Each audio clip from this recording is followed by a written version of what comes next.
see? Oh, it's tough. That's tough. Got head cross country coach Chris Gannon of the Blue Jays found a bus. They made their way to North Sioux City last week at the Briar Club invite, and they host again in about 10 days back in Ashland. Coach, just give us an update. Yeah, it was thankful to get one in up at Briarcliff last weekend. It was, a lot of obstacles to get there, but it was what we needed it to be. Competition was primarily just with USD, men's and women's side. But it was a good opportunity to get out and kind of just go through some of those nerves of being at the start line and getting a really good effort in.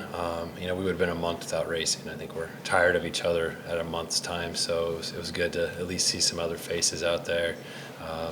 Pretty good performances. Honestly, it's our best complete race, both men's and women's side across the board, and that's without Carly running again. She probably could have if it would have been a conference championship or a regional meet. We probably could have raced her for sure.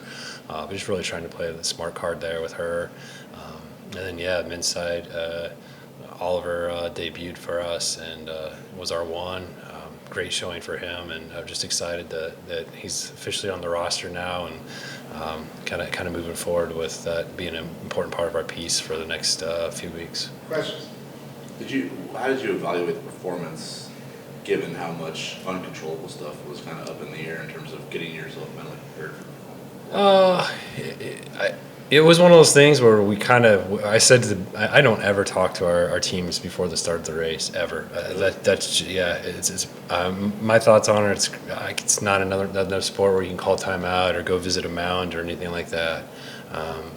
We talk about pre-race strat. We talk about who's going to be there. We talk about the course. We do all those things ahead of time. The night before, leading up to it, cross country, even different than track. Especially at this course, I saw our athletes twice. It's an outback course. There was no place to get. And I never talked to our athletes before the race, and I actually did on Saturday. And it's like, hey, this probably isn't what we had hoped for, but it's everything we need. And so, we just took that mindset into it, and based on that, we had a great day. We could have asked for a different course or different conditions or different teams. I'm thankful that we had something that we got to go compete at, and we ran really, really well. And it was a good confidence boost. We had a lot of PRs, season best, and we're coming off a huge training block. We've still been a huge block still this week. We'll finally start to back off a little bit next week coming into that home meet here on the 17th. What do the logistics look like when you have to find an event last minute? Oh, it was chaos, pure chaos. Like Rob joked, last week I said if we can find a bus, we would have found a way to get there no matter what. But within the region, there was really only one meet. It happened to be Briarcliff. Wasn't necessarily set up to be as big of a meet facility-wise as what it ended up being, so that caused a few challenges at the start area just based on their space and what they had, but they did a great job, accommodating us. The biggest challenge was honestly finding a bus. We were fortunate to get one. We had a yellow school bus booked if we had to get there. Thankfully, we found something a little more comfortable for a 90-degree day to travel up there and back.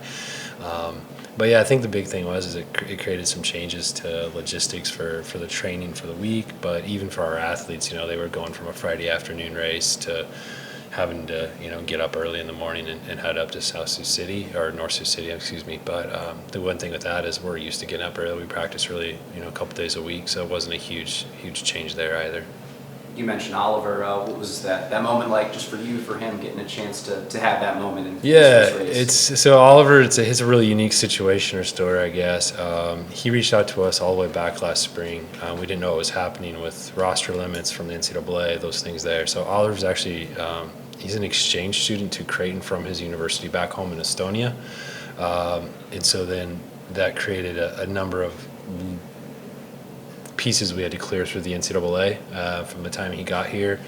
So that was just an ongoing process from when he got here finally in August. We had kept a roster spot available to him when we declared our roster the 1st of August for the NCAA in hopes that we'd be able to add him. And then, it was just a process of he got cleared like that week, like on Wednesday. So it was like, hey, buddy, put the jersey on, let's go. He was just really excited to have a team. He's never really had a team in this setting before. Everything over in Europe is very club-based. And so he's got a group of guys that he's training with right now. He's loving it. He's a very talented runner. The Estonian national championships were like 2 weeks before he came to Omaha. He placed 4th overall in the 1500 in Estonia. So he's a very talented runner. He's scheduled to go home at the end of December already. It was a 1 semester, study abroad for him. We're trying to figure out if there's a way to extend his semester to a 2nd semester right now. So we're kind of looking through some of the logistics with his university back home and here, if that might be something. He would love to stay a semester. He's got some big goals. He wants to break the Estonian U23 national record for the mile in the 1500 this coming season, and we would love to help him be part of that.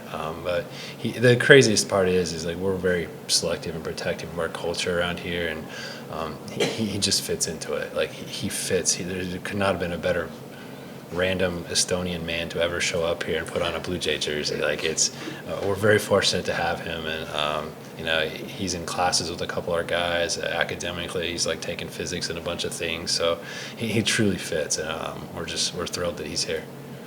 What are you seeing from Owen this season? It just seems like he's always up there. And he's, like I think I said 2 weeks ago, as the kids would say, he's a dog. He's at another level. As a freshman, like it's unreal. Like his mental preparation, how he approaches workouts, how he understands his body. He had a phenomenal high school coach, and she did an amazing job developing him and getting him to this point. I just hope I don't mess him up, right? No, he's doing a great job, and looking forward to what the next 4 years bring with him. But it's just taking it a day at a time and just continuing to give him the growth opportunities. I give a lot of credit to our 3 guys that are redshirting right now too. They've had a big impact, not just on Owen, but that whole group. Evan and Noah especially. Tommy's still kind of coming back from injury, but those guys have stepped in workouts every day and mentorship and really helped that young crew along. So those guys aren't racing right now, but they're having a huge impact on the growth of our program.